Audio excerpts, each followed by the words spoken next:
hein, dans cette musique-là, un homme et une femme, on vous enlevez l'homme, vous gardez la femme. Voilà. Et c'est une exposition qui est dédiée précisément à l'image de la femme. Ça se passe où ?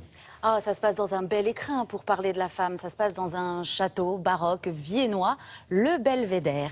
Et c'est un château qui a été converti en musée et qui abrite les plus belles collections viennoises. Alors en ce moment, effectivement, s'y déroule une exposition dont le thème central est la femme. La femme dans le portrait, la femme dans le couple, la femme dans la maternité, la femme amoureuse, la femme dans le nu. Signé de gens connus ? Oui, exactement. Pour cela, ils ont fait appel à 3 stars de la peinture viennoise, Klimt, Egon Schiele et Kokoschka.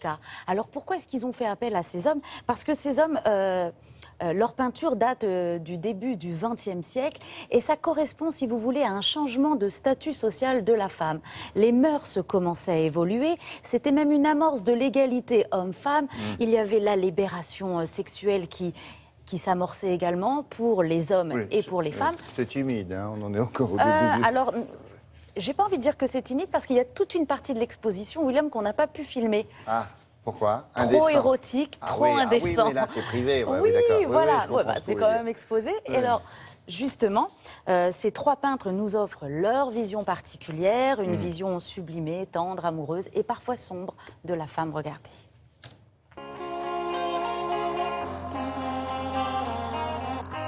They say I'm too young to love you.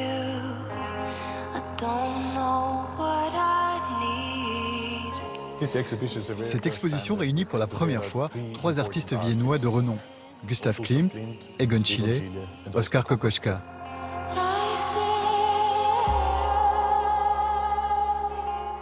Il est très intéressant de confronter la vision de ces grands maîtres de la peinture autour du thème de la femme. Gustav Klimt a une interprétation ornementale de la femme comme emprisonnée dans un joli papier peint. Egon Schiele avait des mœurs beaucoup plus libres et entretenait de nombreuses relations amoureuses avec ses modèles, comme le montrent ses peintures et ses dessins. Oskar Kokoschka, quant à lui, ne connaissait pas grand-chose aux femmes à l'époque. Il nous donne à voir une vision très personnelle de la féminité. Les femmes qu'il représente en peinture ne sont pas belles, alors qu'en réalité elles l'étaient. On a les photos. C'est un expressionniste. C'était sa vision du moment.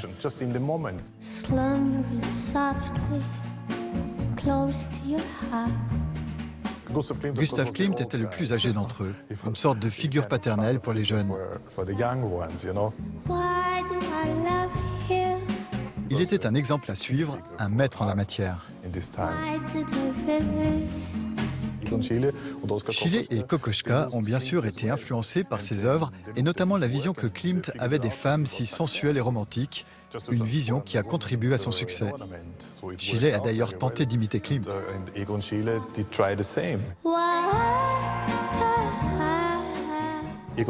est plus cérébral.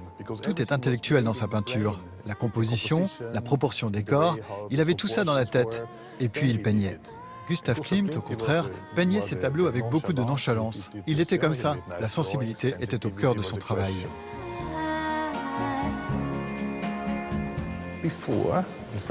Au XIXe siècle, dans l'art français, tout était idéalisé. Les femmes étaient belles, souvent représentées comme des déesses. Ces artistes autrichiens ont fait l'inverse. À l'instar de Gustav Klimt, leurs œuvres étaient une sorte de reflet de notre société, un miroir de jeunes femmes viennoises telles qu'elles étaient à l'époque. Ces artistes n'ont en aucun cas essayé d'idéaliser une femme qui n'existait pas, bien au contraire. Ils nous offrent une vision de la femme telle qu'elle est réellement. Pour tous ces 3 artistes, les femmes étaient vraiment au cœur de leur création.